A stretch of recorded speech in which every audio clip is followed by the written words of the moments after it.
Winning. I've outsmarted you on a number of levels. Beta.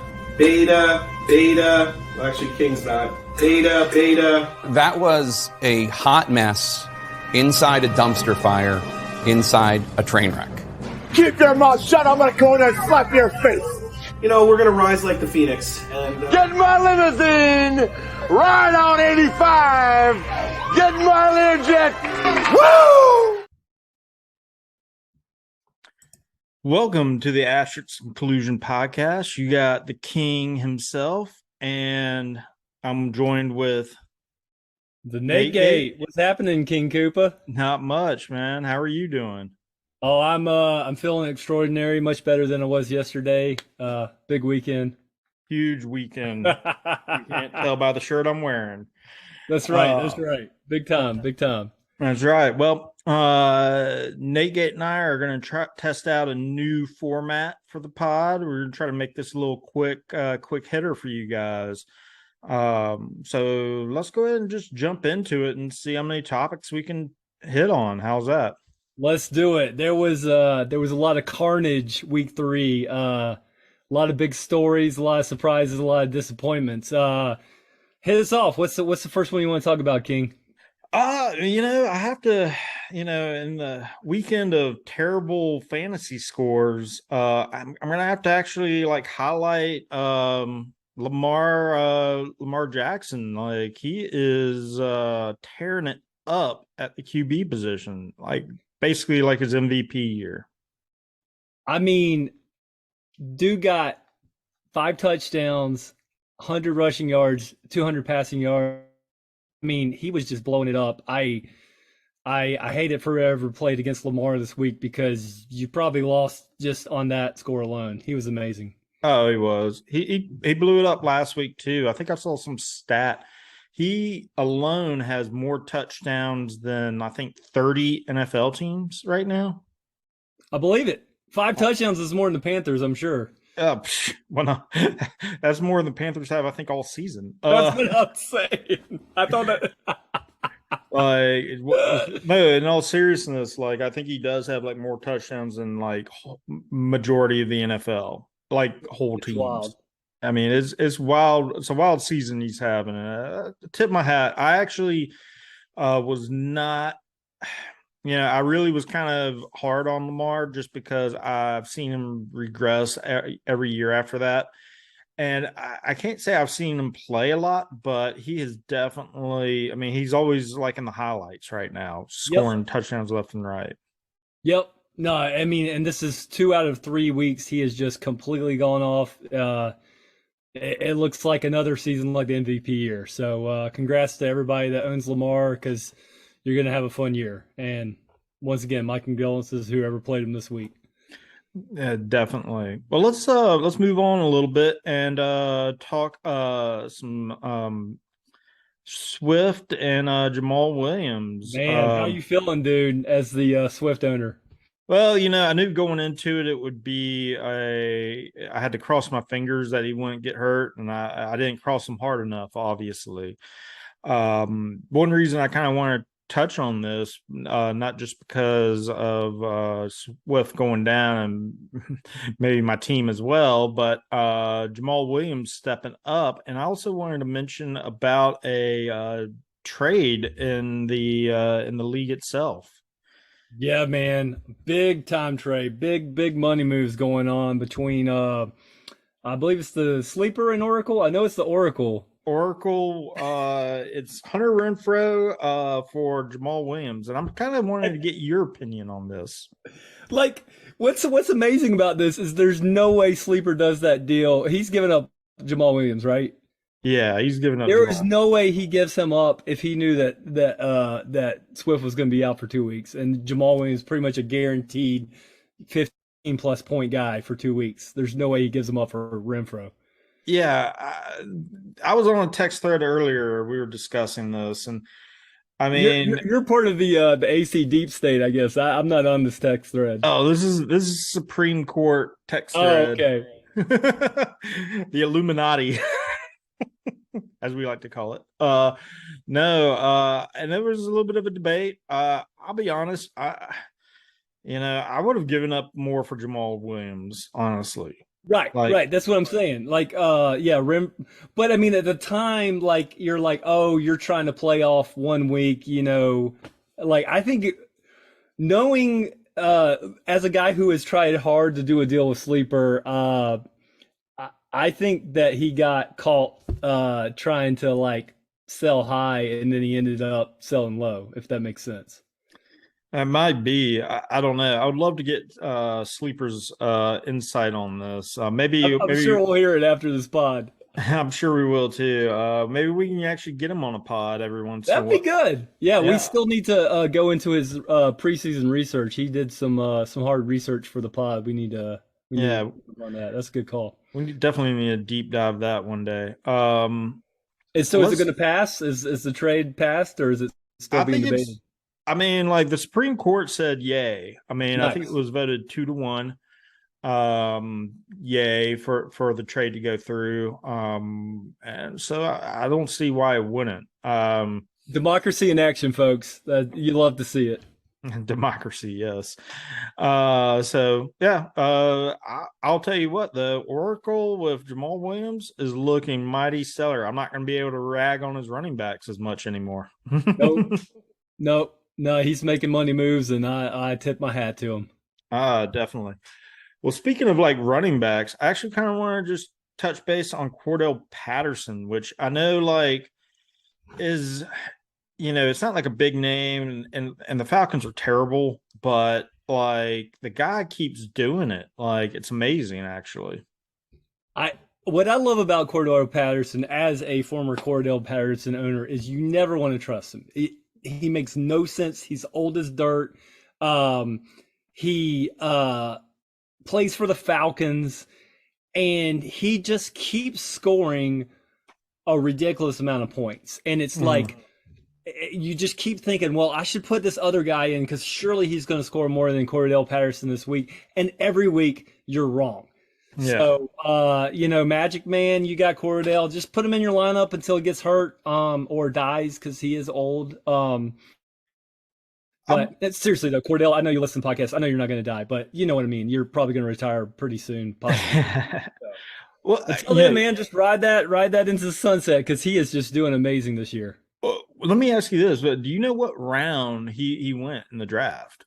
I will in 2 minutes. So you pontificate while I effort that information for you. Well, I mean, depending on, first of all, like he's a starting running back, and in this league, I mean, running backs, you can see at the end of the draft, most teams have at least 6 or 7 different running backs, like that are mostly garbage. So we just reach for anything. And somehow, to be fair, don't mean to interrupt your pontificating, but the same owner that drafted Cordell Patterson drafted Akers, so yeah. I mean, clearly we reach for garbage. So I mean, it kind of, if I remember correctly, and Nate Yates looking this up and will correct me, but I want to say he went to like round 8-ish, and that's for a starting running back. That would be like insane. But I mean, maybe I'm wrong. Maybe he went a little earlier. But no, eighth round. Yep. The king is a genius, and twice as many rounds as Akers. It has a weird, freakish memory now. But yeah, round 8 for a starting running back in the league. I don't care if it is the Falcons. I don't know what the league was. I mean, I know what we were drinking actually, but that just shocks me, and especially somebody who's been producing. It's great. Like, I don't know, just tipping my hat to Patterson. I would even consider him for Draft Genius Award. I don't know. I mean, especially if he keeps it up, I should say. Yeah. I mean, if he was a quarterback, he would be guaranteed Draft Genius. But 8th round. But I mean, like, Magic Man just did what made sense, which is get a starting running back in the 8th round. Like that's like a no-brainer, but we all passed on him. So yeah, we're morons. Brain than we did. Well, let's jump into some Amari Cooper action, which I never thought I would say, but he talk about blowing up. I mean, do you think him getting on the Brown, like what is the resurgence of Amari Cooper right now? I personally need one more week because Yeah. I saw this week he was just amazing. I'm just I don't know whether I can trust it yet. I mean, he was the man this week against the Steelers. But it'd be hard for me to sit him depending on who I was comparing him against. But the Browns have not been good. I mean, like once again, like Njoku. I mean, I know he's not one of the key topics, but he had done nothing, and then he went off this game. So I don't know whether this was just Steelers letting Jacoby Brissett pass, or whether it was these two guys showing up. I mean, we know they're good players, but that team has not been good so far this year. Nah, and I mean Brissett, like maybe it's just like the right fit. You got like, I mean, I'm not saying I don't think Brissett's a good quarterback, but like what he's able to do on the field fits well with Cooper and maybe the Browns offense as a whole, I don't know, Yeah. but I would take notice of Amari Cooper. I mean, he's playing like I thought he should have been playing like 3 or 4 years ago or something. So it sounds like you're up for a trade, and I'm going to pass for at least another week. Yeah. Hey, I've already I got a stable of receivers right now. I mean, even Dobbs, who I picked, Doobs or whatever his name is, picked up off the waiver wire. Like, I'll take that all day. I mean, if you got a few more minutes, I mean, we can talk a little Doobs and Pierce. Yeah, Dobbs, and I believe that I've heard the correct pronunciation is Dobbs. I don't know what that U's doing in there, but yeah, man, how you feeling? You took a flyer on two rookies, and they both seem to be doing good in week 3. Yeah, I mean, they hopefully can save my team. But I'm hoping Dobbs is like, this is kind of like his coming out party. I hope, because I mean, they were so bad. I mean, Lazard is such a terrible receiver. And I mean, he's a blocking receiver. And he's not their number one, or should be a number one. So Rodgers needs somebody to throw to, and I think Dobbs can, like, as he's getting his feet wet for a rookie, can step into that. And Pierce is kind of in that same position for the Texans, and Texans are a bad team, but I mean, they don't have any other. Rex Burkhead is your number 2 running back, right? I mean, you should just got, from talent alone, he should be the man. Yeah. Yeah, I was kind of surprised it took this long. I mean, a lot of times we'll see running backs, week 1, you're already seeing them shine, even if they don't get the points. You already are like, yep, he's the guy. I think he had a decent week last week too, didn't he? Who, Pierce? Yeah. Well, just 8.5. Yeah, not too great, but no, I think he got a lot of carries. Yeah, he got 20 runs, or 15 last week. So he was already getting the carries. He just needed a touchdown like he got this week. So he looked good. But, dude, back to Doves, man. 8 receptions. You get 8 Aaron Rodgers receptions, you're going to score some points. Yeah, I mean, I'm hoping that like Rodgers is noticing that, which I'm sure he is, and is like, oh, he's gonna be my guy now. Like, I don't think Dobbs is as good as Devontae Adams, obviously, but the points have got to go somewhere. Like, I mean, Yep. Rodgers is going to get his, and why not Dobbs? Yeah, man. So who do you think, if I can propose one last topic before we wrap up, who do you think is going to be the waiver wire darling? Who's going to get the most dollars this week? Oh, you want me to throw out a couple names at you? Yeah, throw out a few names. All right. Wild card is Mac Hollins, Renfro's replacement out in the Raiders. You got David Njoku, a tight end. Those are at a premium right now. Zay Jones, Russell Gage. I had a whole list. Where's the rest of them? There's Gage. Yeah, so that's it. So Hollins, Jones, Njoku, Gage. Yeah, everybody else I think is on waivers. I mean, it's already on a team. So who do you think from that bunch? I'll tell you what. I'm going to make a bold prediction. This will be the first week zero. If those are the best out there, I'll make a bold prediction that $0 will get spent on the waiver wire.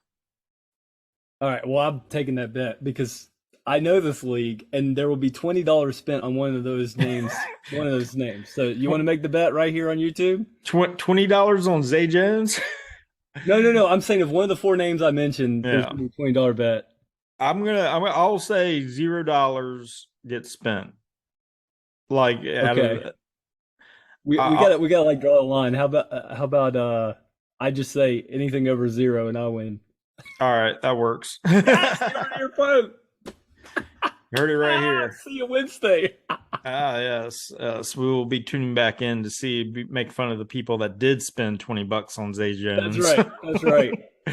All right. Well, I think we just ran out of time, but guys, it's been a pleasure, and hopefully we can keep these quick little podcasts going. Well, that's right, and don't forget, we're right and you're wrong. Peace out, everybody. See you.